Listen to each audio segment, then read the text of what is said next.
Hello, and thank you for tuning into this episode of Animals and Ames. My name is Ron Edwards. I'm the Animal Control Supervisor here for the Ames Animal Shelter and Animal Control Program. Our guest host today is Abby Wyman. You know her as our adoption coordinator and the front desk clerk, someone that you see when you come into the shelter if you visit us here in person. She's going to show you 4 guinea pigs that we have today, 2 bonded pairs that are available for adoption, as well as some kittens that have been with us here for a while. Because there was a scare and kind of a bit of a panic about disease, and Abby's going to tell you all about that. So let's meet some guinea pigs and furry kittens, along with Abby telling you all about them.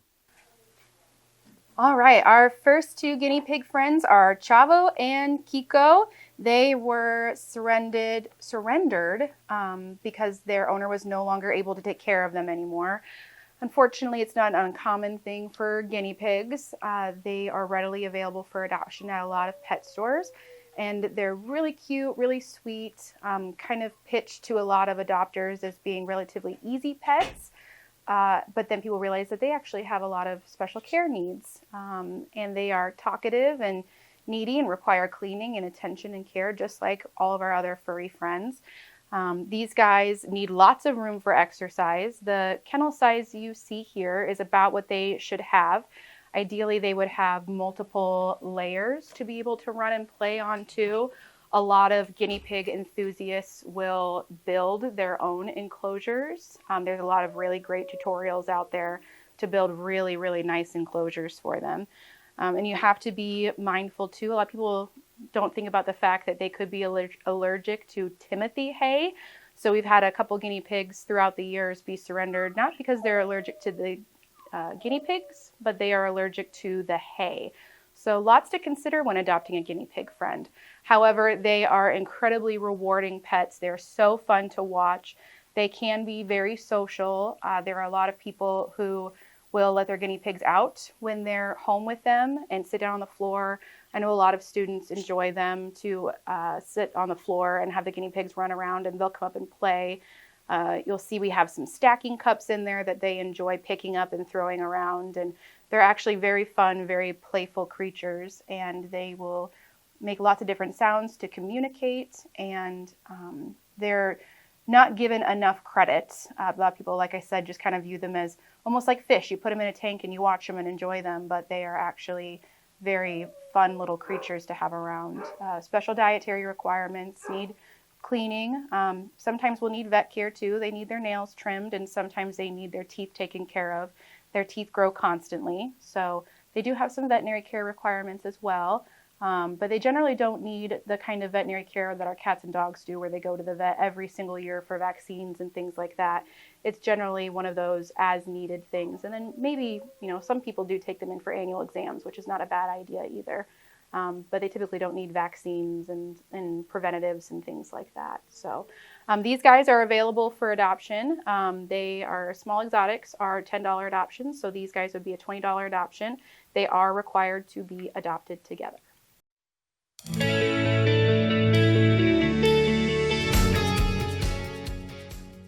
All right, and these 2 sweet ladies are called Galadriel and Goldberry. They are 2 young girls.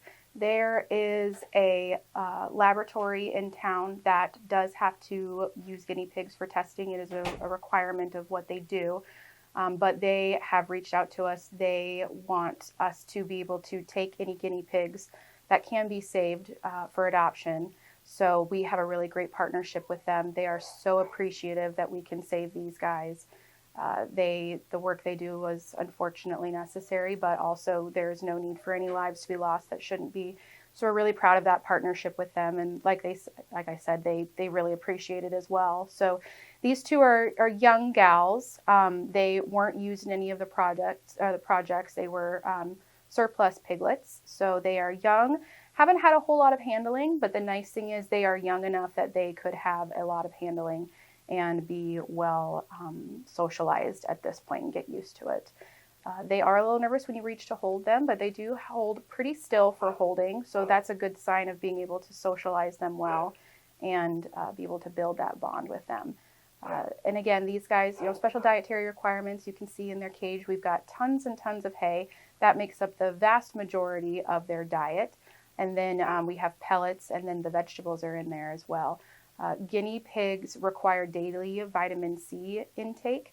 They are very prone to, they can develop scurvy from not having enough vitamin C intake. So it's very important that you have pellets that are enriched with vitamin C, which is what we feed here, in addition to having those things that are full of vitamin C, like you can see those peppers that they have trimmed up in there that they can munch on. So these gals, and they've really enjoyed all of those veggies, as you can see there. They love chewing on those. So this is Goldberry and Gladriel, and they are available for adoption.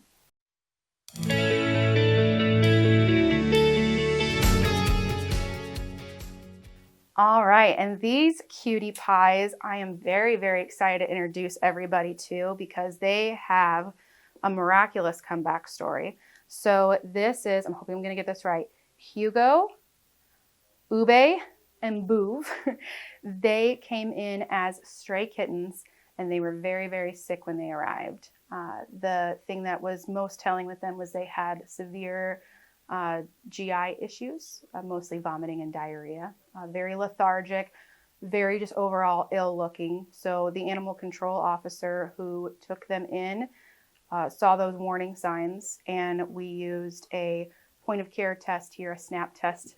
It's actually for canine parvovirus, but it can be used for panleukopenia in a shelter setting to get an immediate idea of what's going on. And that came up positive, which was not a surprise based on their symptoms.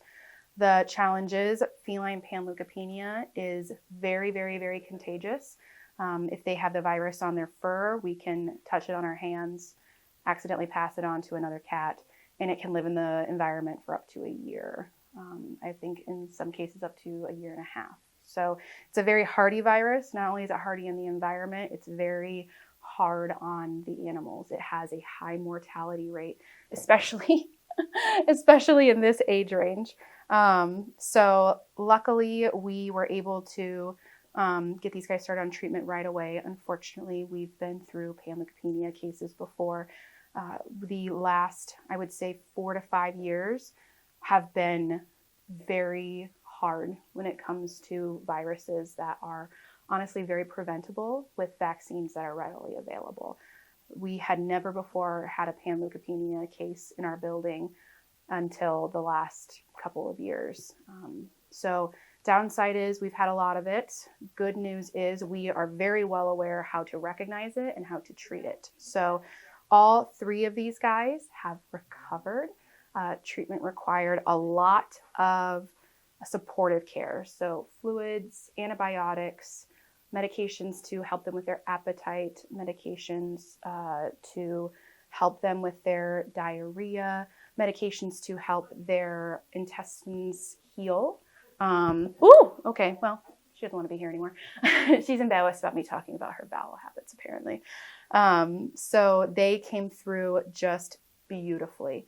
We are very proud of them. So one of the reasons I want to show them is that they are, I think, about 3 months old. So they are about ready for adoption. They have finally recovered enough. They are able to go to a foster home where they can hang out, get some more snuggles, because we couldn't snuggle them hardly at all while they were being treated, because we were in, it was kind of like what you see on the sci-fi movies. We have to wear full head to toe personal protective equipment. So like the full head to toe Tyvek suits with booties and gloves and hair nets. And it is quite the process to get geared up to take care of these guys. So, because we can spread it so easily just as humans. So one of the things that we do after these guys recover is we get them into foster homes with no other cats.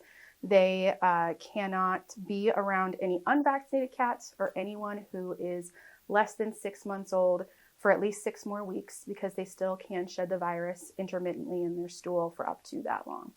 So this is where our amazing fosters come in. Our fosters are the backbone of our kitten program. So they're going to head out to foster, and they will be ready for adoption very soon.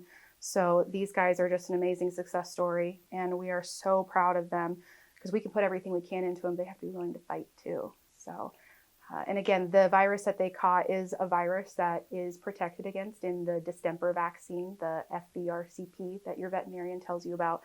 and it's very, very easily caught, and it can live in the environment for long periods of time. So definitely a very preventable situation. Now they want to get down and play with the one who bailed on us. So we highly, highly encourage those vaccines. And if you need assistance getting vaccines for your pets, there's lots of resources out there.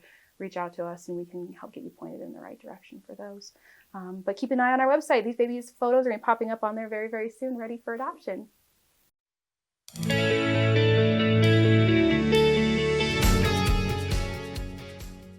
Well, that's our show for today. I appreciate Abby taking the time out of her busy schedule to share some beautiful animals with you. Those guinea pigs are going to be just really hard to resist. If you've had guinea pigs before, they're very special little creatures that require special accommodations and a diet. So, and of course, those kittens couldn't be any cuter. Just coming out of their treatment, and we know at this point that they're healthy. Feel pretty confident about that. So they're going to be looking for their forever homes very soon. So if you're interested in adopting any of those, make sure you go to our website, which is amesanimalshelter.org. You can apply for the guinea pigs or the cats, and then you'll go through that adoption process. And all that information is explained on that website, which is, again, amesanimalshelter.org. If you have any questions, please call our staff here at 515-239-5530. Thanks for watching.